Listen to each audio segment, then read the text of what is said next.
Doctor صاحب ایک طرف کارڈیاک سرجن، دوسری طرف آرٹ، کتابیں لکھنا، پوئٹری،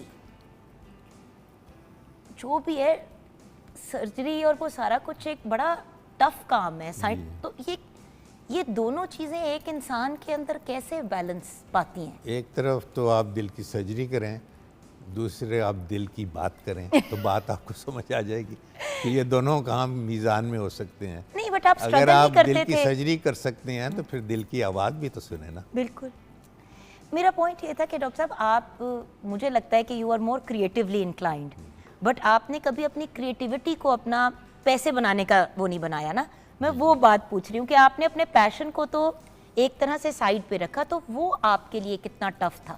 میرے خیال میں یہ جو آپ کی ہنٹ ہے کہ میں شاعری کیوں کرتا ہوں، تو ہر انسان کے اندر شاعر موجود ہوتا ہے، یا جو بھی شاعر ہوتا ہے اس کے اندر شاعر موجود ہوتا ہے۔ میں سر دوسرا سوال پوچھ رہی ہوں، میں پوچھ رہی ہوں کہ آپ نے شاعری کو کیوں نہیں پرسو کیا؟ کیونکہ آپ کا سول تو آرٹسٹ والا ہے۔ جی جی، you were a doctor and ماشاءاللہ بریلینٹ ڈاکٹر، لیکن اس کے برعکس a brilliant writer جس طرح علامہ Iqbal, he was a brilliant lawyer but his passion was poetry۔ تو میں یہ پوچھ رہی ہوں آپ سے۔ بڑی آپ نے سوال پوچھا، اب آپ مجھے وقت دیں، اب میں آپ کو ٹائم دیں کیونکہ میں نے ایک دفعہ صوفی غلام مصطفیٰ تبسم کا آپریشن کیا، تو جب ان کا آپریشن کیا تو ان کی تیمارداری کے لیے میں ان کے گھر جاتا تھا۔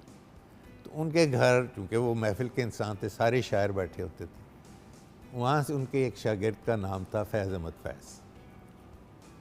تو میری موجودگی میں فیض صاحب اپنا کتابچہ کھول کے تو اپنی جو نئی شاعری تھی وہ کریکٹ کرواتے تھے صوفی صاحب سے، کیونکہ صوفی صاحب ان کے استاد تھے۔ واو۔ اس کے بعد وہ شعر و شاعری سناتے تھے۔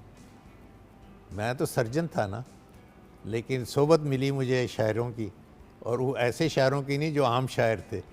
پھر ان کی شاعری سنی تو کیوں نہ اثر ہو، اس طرح اس کی جو شاعری ہے، پہلے سرجری ہوئی، اس کے بعد شاعری سنی، پھر دل میں میرے شاعری اٹھی۔ چونکہ شاعر انسان کے اندر ضرور ہوتا ہے، لیکن اس کو الفاظ ڈالنے کا جب موقع ملتا ہے پھر وہ شاعر باہر نکلتا ہے۔ تو اس طرح یہ دونوں چیزیں جو ہیں، اصل میں سرجری کی، سرجری سے ہم وہاں پہنچے، وہاں سے یہ شاعری شروع ہوئی۔